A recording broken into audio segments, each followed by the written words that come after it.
Tes, halo. Ya, selamat pagi. Perkenalkan, nama saya Gilbert Parutan Siagian, Teknik Komputer 2018. Saya di sini akan menjelaskan tentang untuk menjelaskan tentang datapad, di mana datapad ini eh, digunakan untuk desain mikroprosesor. Sebelumnya, tugas ini merupakan sebuah tugas pengganti itu, dan mengikuti NPM saya yang dimana akhirnya satu dan saya mendapatkan materi datapad ini. Ya, berikut adalah foto dari saya untuk sebagai pengenalannya. Selanjutnya saya akan melakukan overview apa yang akan ada di dalam PowerPoint saya. Pertama, introduction atau pengenalan, dimana nanti kita akan diperkenalkan tentang case-case begitu, kenapa datapad ini diperlukan. Kemudian selanjutnya datapad example. Datapad example sendiri di dalamnya ada arithmetic logic unit atau ALU dan shifter. Example ini maksudnya contohnya. Datapad representation and control word. Jadi ini representasi datapadnya dan menjelaskan tentang control word. Pertama, masalah komputer siklus tunggal atau single cycle. Jadi di single cycle sendiri mempunyai sebuah masalah di mana kompleksitas instruksi yang dapat dieksekusi dalam satu siklus itu terbatas. Jadi kalau kita instruksi saya tambah sama kurang gitu, kayak bakal kurang efektif kalau di sini. Nah, selanjutnya untuk mengakses instruksi dan data dari yang sederhana memori tunggal tidak mungkin. Jadi nggak mungkin kalau misalnya instruksi sederhana doang, juga nggak mungkin nih menggunakan datapad single cycle ini, karena bakal memakan waktu lama. Terus jalur tunda khusus terburuk yang lama membatasi frekuensi clock dan tingkat instruksi pelaksanaannya. Selanjutnya penanganan masalahnya sendiri. Untuk dua kekurangan pertama itu dapat ditangani dengan mengubah single cycle itu menjadi multi cycle atau siklus ganda. Selanjutnya kekurangan ketiga dapat ditangani dengan menggunakan sebuah teknik yang disebut pipelining, nanti dijelaskan. Nah, tadi kan kita membahas tentang siklus ganda. Apa itu siklus ganda atau multi cycle? Jadi multi cycle itu sendiri adalah sebuah komputer siklus tunggal atau single cycle yang diubah menjadi multi cycle. Nah, pengubahannya sendiri kita yang diubah yaitu datapadnya, modifikasi datapad atau memori, selanjutnya modifikasi ke unit control, desain kontrol bawaan beberapa siklus. Jadi masih ada bawaan dari single cycle itu sendiri. Nah, ini berikut adalah contohnya. Jadi ada dua bagian, yaitu control dan datapad. Nah, controlnya ini sendiri di dalam sini ada zero fill. Terus di control ada branch control, extend itu penambahannya itu kalau misalnya ada yang kurang memorinya. Terus PC address instruction memory, address instruction atau instruction memory, terus instruction decoder. Nah, selanjutnya di dalam datapad dapat register file, MUX B, function unit, dan MUX D. MUX itu multiplexer. Jadi ada dua multiplexer di sini, B dan D. Selanjutnya data memori, di mana ada pemrosesan, di situ pasti ada data penyimpanan gitulah pastinya. Jadi ada address in sama out. Selanjutnya modifikasi datapad. Gunakan satu memori untuk kedua instruksi dan data. Membutuhkan MUX baru. Nah, jadi tadi kan ada MUX, ada dua MUX ini, kita tambah lagi satu MUX untuk kontrol sinyal ke pilih di antara alamat instruksi dari PC dan alamat data.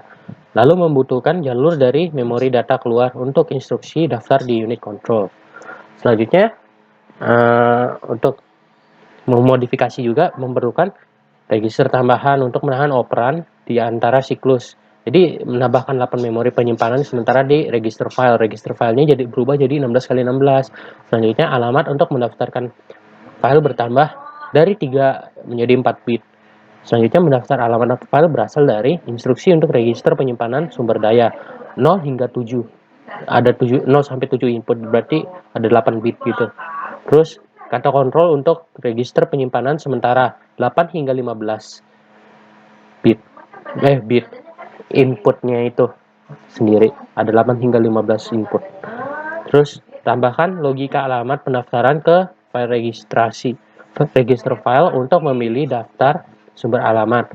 Terus 3 bidang kontrol baru memilih sumber alamat register dan penanganan penyimpanan sementara TX, AXE, dan BX. Nah, berikut adalah modifikasi datapad sesuai dengan penjelasan pertama, di mana ada new path atau pokoknya ada jalur baru untuk menambahkannya. Terus instruction data atau address mux. Jadi yang tadi itu kita kan nambah jalur sama nambah multiplexer baru. Nah, selanjutnya perubahan tersebut akan masuk ke datanya ini. Selanjutnya dengan modifikasi register filenya, jadi register file jadi 16 kali 16. Terus register logiknya itu berubah juga. Terus kemudian perubahan nanti akan ditangkap ke memori data in address dan data out-nya ini. Selanjutnya modifikasi unit control. Harus memegang instruksi selama beberapa siklus untuk memanfaatkan informasi instruksi selama pelaksanaan instruksi. Membutuhkan register instruksi atau instruction register atau kita bisa bilang IR untuk memegang petunjuk. Lalu memuat sinyal kontrol IL atau kita melakukan loading IL-nya ini. Terus membutuhkan penambahan operasi hold atau tahan ke PC karena hanya diperhitungkan untuk mendapatkan instruksi baru. Pengkodean baru untuk operasi PC menggunakan 2 bit. Nah, berikut adalah sesuai dengan penjelasan yang tadi. Jadi kita menambahkan hold operation pada PC ini. Kemudian instruction registernya akan kita di sini memberikan instruction register untuk melakukan ini. Nah, instruction registernya jadi kita tambah instruction register sendiri. Terus setelah itu perubahan itu akan direkam oleh memori M ini. Sequential control. Sampai sini datanya sudah jelas. Selanjutnya saya melanjutkan ke sequential control design. Apa sih itu sequential control design? Untuk mengontrol operasi mikro selama beberapa siklus, sebuah sequential control menggantikan decoder instruction decoder. Inputnya sendiri opcode, bit status control, outputnya control word. Terus di bagian control datapadnya dimodifikasi. Selanjutnya status berikutnya control word atau sequential control yang baru. Terus terdiri dari mendaftar untuk menyimpan status control. Lalu logika kombinasional untuk menghasilkan kata kontrol. Keduanya bagian kontrol, sequencing, dan datapad. Logika kombinasional cukup kompleks. Jadi kami menganggap bahwa itu kita anggap aja bahwa implementasi dengan menggunakan PLA atau logika sintesis dan fokus pada desain tingkat ASM. Nah, berikut adalah sesuai ini kan sequential control design ini. Nah, ini adalah gambarnya. Di mana kita menambahkan control state, kombinasional control logic, dan memodifikasi control word-nya. Jadi kita menambah atau memodifikasi control word pada control logic-nya ini sendiri. Terus kemudian perubahan ini akan kembali lagi direkam oleh instruction dan data memory. Nah, tadi kan kita ngebahas nih, apa itu control word. Control word atau kata kontrol sendiri itu merupakan sebuah bagian dari datapad yang ditambahkan dan pada bidang MM atau memori M ini kita tambahin terus dan bidang DX, AX. Intinya kayak control word-nya itu kayak address-nya gitulah kalau dari dari penjelasannya ini. DX menggantikan DA, AA, dan BA masing-masing. Jika MSB, memori SB bidang adalah 0, misalnya AX sama dengan 0, X.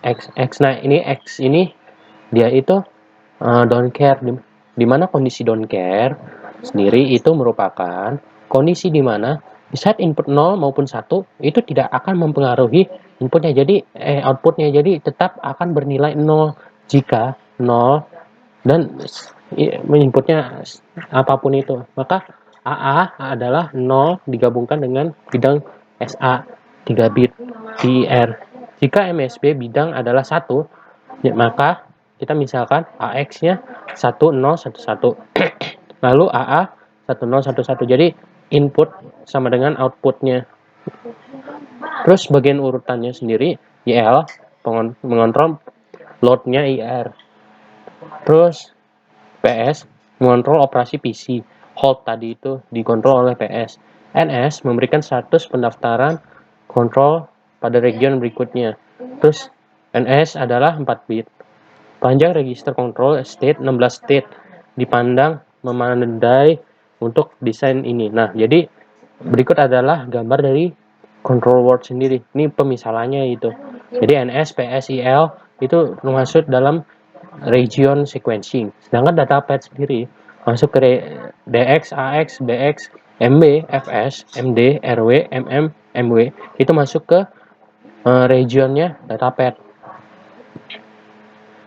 Encoding untuk datapad control. Jadi untuk datapad ini kita harus menggunakan encoding atau sebuah kode untuk mengontrolnya sendiri.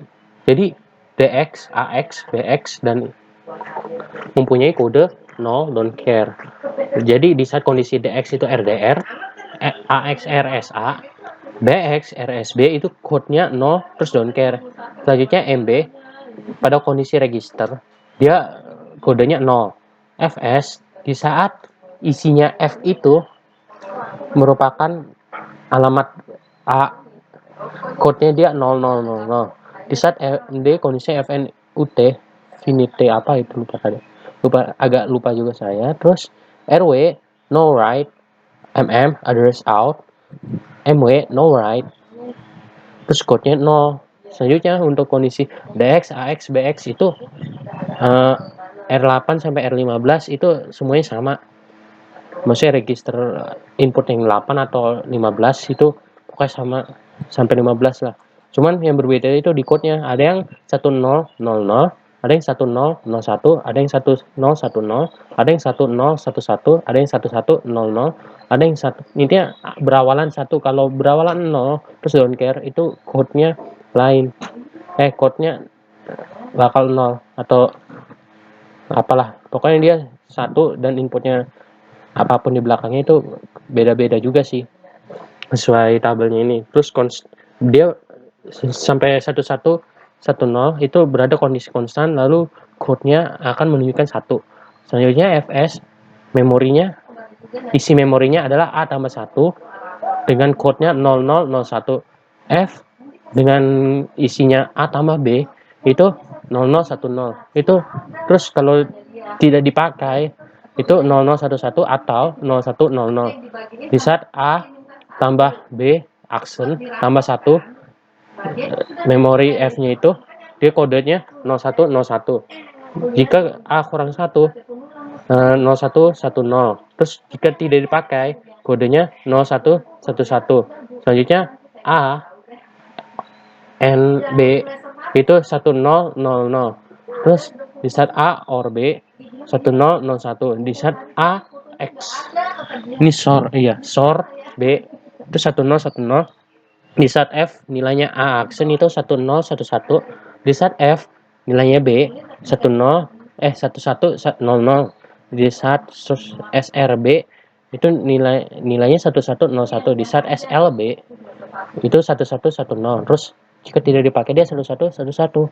Nah, pada yang dari tadi saya baca itu kondisi MD merupakan data in, terus RW write Selanjutnya bakal menggunakan operasi PC atau hold, terus MW bakal write, terus code-nya 1. Berikut adalah encoding untuk sequencing control. Dan tadi kan ada di sini ada datapad dan sequencing. Nah, ini untuk datapad. Nah, sekarang ini ke sequencingnya. Nah, untuk sequencing sendiri ada 3. Kan tadi kan 3 bagian nih sequencing. NS, PS, IL. Nah, untuk NS-nya sendiri itu next state. Terus PS itu ada 2 kondisinya, yaitu action, kondisinya action, terus code-nya apa kodenya yang dikeluarkan, lalu L apa yang dia lakukan dan kodenya apa. Jadi NS itu memberikan next state dari control state ke control state register. Terus PS akan berada pada kondisi hold PC, maka kodenya adalah 000. Jika PS pada kondisi increase PC, kodenya 01. Jika PS pada kondisi branch, maka kodenya 10. Jika PS pada kondisi jump, maka kodenya adalah 11. IL action atau tindakannya adalah no load. Kodenya adalah 01. Jika IL-nya load instruction, maka kondisinya akan 1. Ya, cukup sekian dari saya. Jika ada kesalahan kata ataupun ada beberapa yang tidak jelas, saya mohon maaf karena ini merupakan pembelajaran juga buat saya. Dan terima kasih telah menontonnya. Semoga Tuhan memberkati kita selalu. Selamat pagi.